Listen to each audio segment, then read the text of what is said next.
Uttar Pradesh's cabinet has passed 20 proposals on Tuesday during an important meeting held in Lucknow and chaired by Chief Minister Yogi Adityanath.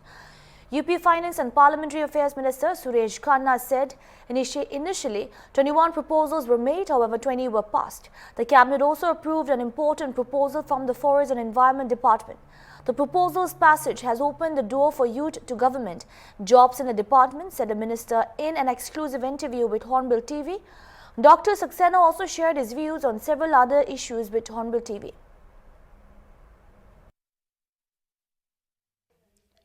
मुख्यमंत्री योगी आदित्यनाथ की अध्यक्षता में आज UP cabinet की बैठक संपन्न हो चुकी है। 20 प्रस्ताव पास हुए, जिनमें से एक वन विभाग का भी प्रस्ताव पास हुआ है। इस मुद्दे पर बात करेंगे वन मंत्री डॉक्टर अरुण सक्सेना जी से, उनसे बात करेंगे। सर, आज एक प्रस्ताव आपके विभाग का भी रखा गया था, क्या वो प्रस्ताव है, थोड़ा सा जानिए। देखिए, आज जो हमारे यहाँ का प्रस्ताव रखा गया वो प्रदूषण नियंत्रण बोर्ड से संबंध में था। प्रदूषण नियंत्रण बोर्ड नियम 1974 और 1981 के जल प्रदूषण और वायु प्रदूषण एक्ट में जो पैसा केंद्र सरकार से प्रदेश को मिलता था वो हो गया बंद, और इसलिए इनकी आय का मुख्य साधन रह गया consent to establish and consent to operate, और उसके लिए किया गया कि उसके दाम अब बढ़ाए जाएं। 2008 के बाद से इनके चार्जेस कोई नहीं बढ़ाए गए थे, तो इसको बढ़ाया गया। और फिर 2008 में जो प्राइस इंडेक्स था और आज जो प्राइस इंडेक्स है उसमें बहुत फ़र्क आ गया। तो उन खर्चों को पूरा करने में, लोगों की जो हमारे यहाँ स्टाफ है उसकी सैलरी देने में, और बहुत सा स्टाफ जो रिटायर हो गए उनकी जगह पर नई भर्ती करके रखे जाएं। उसके अलावा कार्यक्रम के अनुसार विभाग के अंदर और नई भर्तियां की जाएं, इसके लिए हमें और पैसे की ज़रूरत है। और वो consent to establish, consent to operate बढ़ाया गया, और ये केंद्र सरकार ने सभी प्रदेशों को इस बात के निर्देश दिए हैं कि आप बढ़ाइए।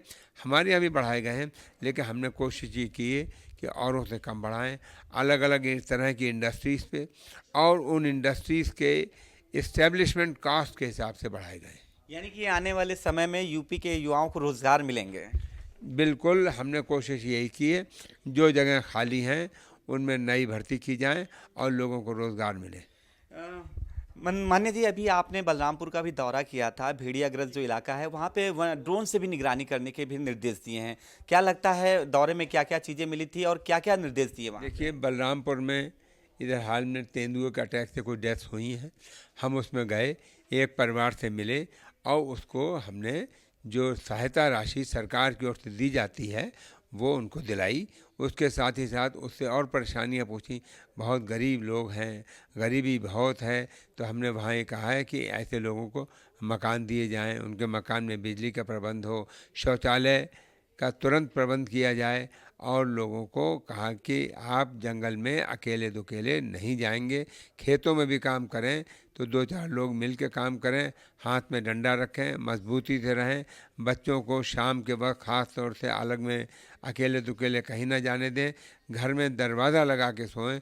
अक्सर दरवाजे खुले रह जाते हैं या दरवाजे नहीं हैं, तो उनसे कहा गया कि भाई दरवाजे लगाए जाएं और बच्चों का, बुजुर्गों का, बड़ों का, सभी का ख्याल रखा जाए। अच्छा, आपके भी द्वारा और लगातार मुख्यमंत्री योगी आदित्यनाथ भी लगातार कहते हैं कि प्रदेशवासी किसी भी जन धन हानि के लिए जो है वो पूरी तरह से उनको बचाने के लिए प्रतिबद्ध है, और आपके भी द्वारा समय समय पर प्रयास किए जाते रहे, जैसा भी आपने बलरामपुर में बताया, और निर्देश भी दिया आपकी कैसे जान माल की रक्षा की जा सके।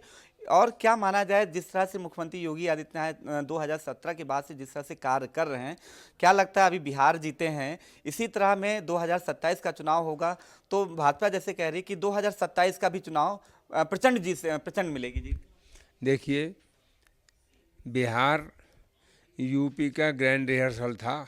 जिस तरह से बिहार में जीते हैं उससे ज़्यादा ही सीटें अब की बार उत्तर प्रदेश में आएंगी, और ये वहाँ की जनता ने दिखा दिया। यहाँ की जनता भी मोदी जी और योगी जी द्वारा जनता की सेवाएं जो की जा रही हैं, जितनी मेहनत से हमारे मुख्यमंत्री योगी जी काम करते हैं, गरीब आदमी के लिए लगे रहते हैं, नौजवानों को रोज़गार देते हैं, महिलाओं को रोज़गार और स्वयं सहायता समूह बनाते हैं, कानून व्यवस्था इतनी अच्छी रखते हैं, नई नई इंडस्ट्रीज आ रही हैं, हर तरफ सुधार हो रहा है, तो यहाँ की जनता भारी बहुमत से उनको जिताएगी। देखिए, आप वन एवं पर्यावरण मंत्री डॉक्टर अरुण सक्सेना हैं, जिन्होंने कैबिनेट के जो बैठक में जो पास हुआ था निर्णय, उसके बारे में जानकारी दी, बलरामपुर के दौरे के बारे में जानकारी दी और ये भी कहा कि बिहार जीते हैं, 2027 का चुनाव भी भारतीय जनता पार्टी जीतेगी। वीडियो जर्नलिस्ट अनिल सैनी के साथ अनूप चौधरी, हॉल में टीवी, लखनऊ।